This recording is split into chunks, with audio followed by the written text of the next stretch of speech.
In this video, I'm going to show you how you can go from this to this.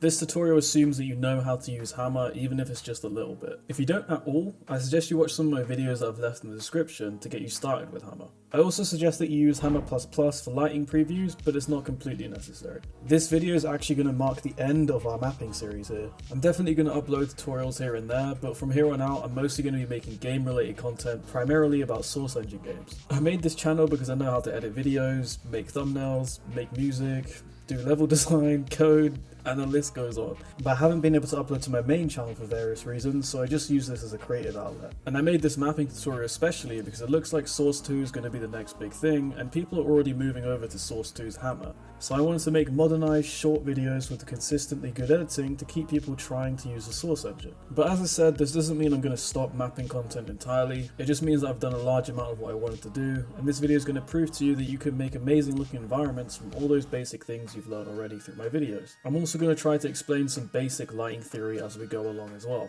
First, we're going to make a hallway.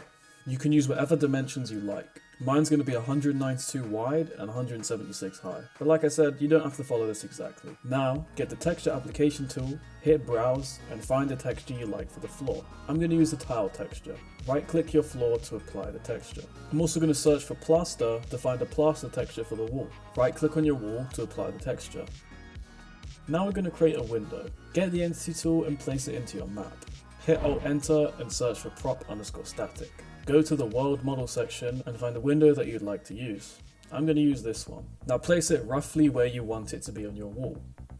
Once it's roughly placed where you want it to be, use whatever method you want to create a hole for it. I'm going to use the clipping tool to cut a hole in the wall for it. It makes it easier to line up with the window by using the grid here. Once you've cut out the shape, you can delete the section for your window. Now I'm going to hold shift and drag the window and let go. This has created another window. I'm going to cut another hole further up the wall for this window and do the same as I did before. Now we have two windows. We're going to use these windows as a way to cast light through them. In my opinion, a map always looks a lot better when we use natural light to illuminate some areas. I've also added a skybox texture around this area. So now I'm going to place a light environment. We want our sunlight to point towards this window. So we're going to edit the pitch and roll settings here. So this green arrow points towards the window.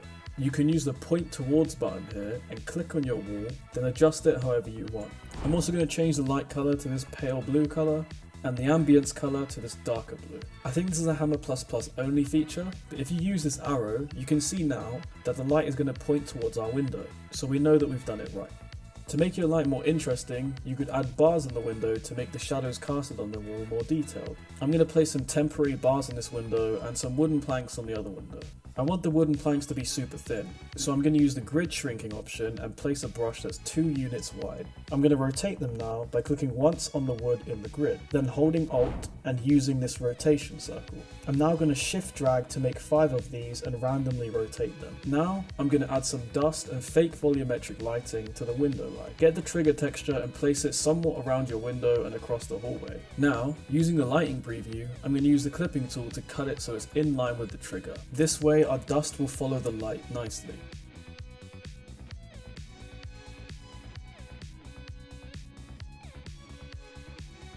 Once it's been cut to follow the same direction and size of the light, delete the excess parts.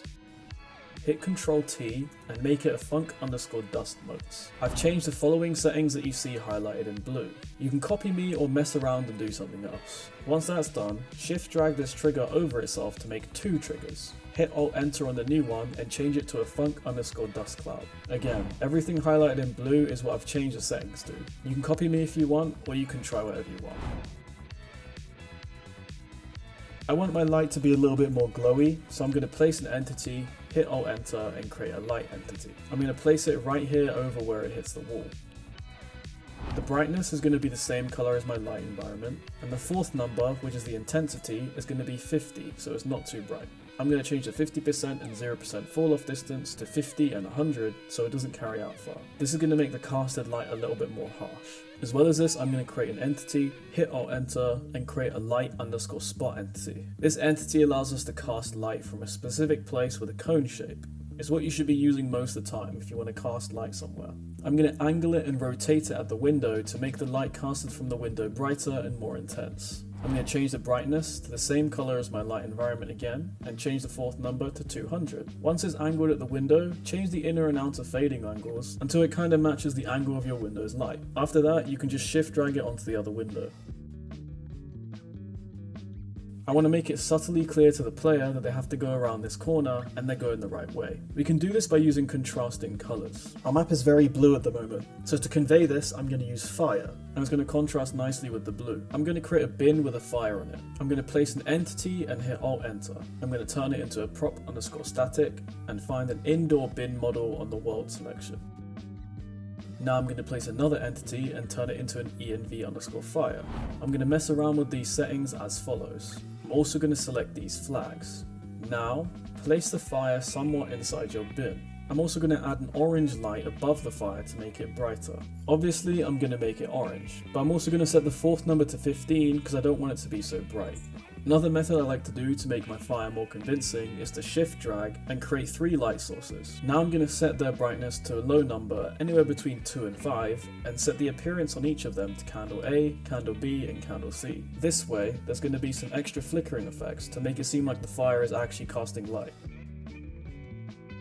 Now I'm going to make a trigger and place it above the fire to make some orange dust motes. Hit Ctrl T and turn it into a funk dust motes. These are the settings I personally changed. And if we go all the way back here, it's now obvious to the player that they should go this way and follow this contrasting orange light. It also just looks a lot nicer to have some contrasting light and make your map more visually interesting. From this point on, we're just going to add some details. So for this part especially, you don't have to follow me exactly, and you can detail it however you like, but try to follow on a little bit. This section will just make the hallway feel a lot more real and lived in. I'm going to place an entity and turn it into a prop_door_rotating. I'm then going to set the world model to door 0, 1, left. Now I'm going to cut a hole in the wall the same way we did with the windows but for the door. Then I'm going to place a frame around it. I'm going to shift drag my door and do the exact same thing.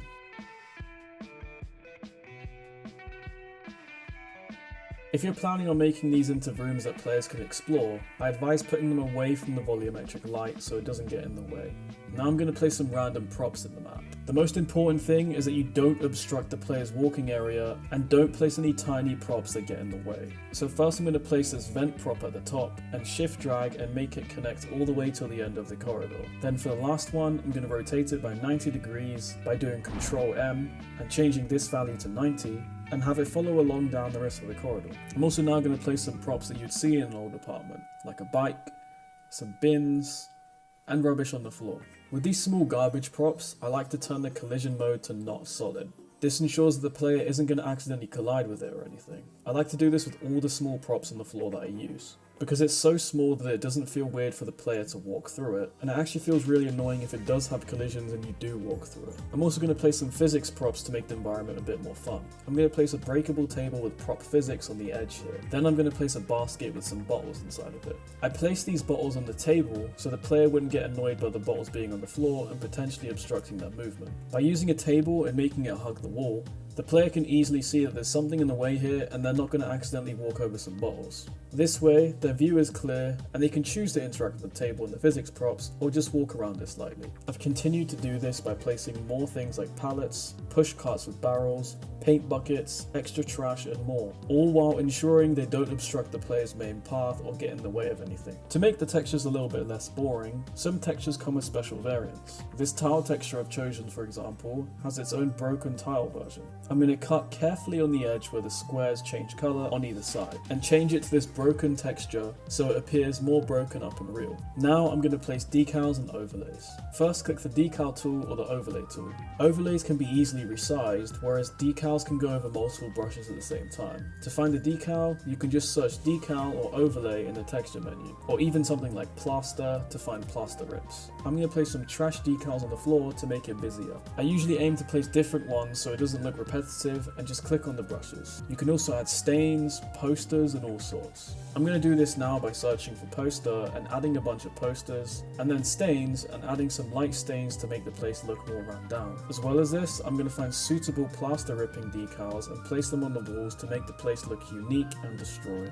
And now we're pretty much done. You can really go above and beyond with detailing by adding things like cracks in the floor, ferns where things grow out. You can even use displacements to make things like small pits of rubble or dirt. I'd also advise creating an environment outside this window so the player really feels like they're in a world. Again, as I mentioned, just make sure you don't obscure the player's path too much. That's why I really like the use of this orange firelight. It really helps the player know where they have to go. Then around this corridor, you can place whatever you want. I suggest doing the same sort of thing, but maybe using another light, like a yellow fluorescent light, or you could just continue with the cold blue theme and contrasting colours. Thank you for watching if you somehow got this far. I hope this helped you, and if you're interested in gaming or source related videos, I've got a lot more coming out. And like I said, if there's anything in particular you were confused with here, I've got detailed tutorials on my channel going through pretty much every single feature I've used in this video.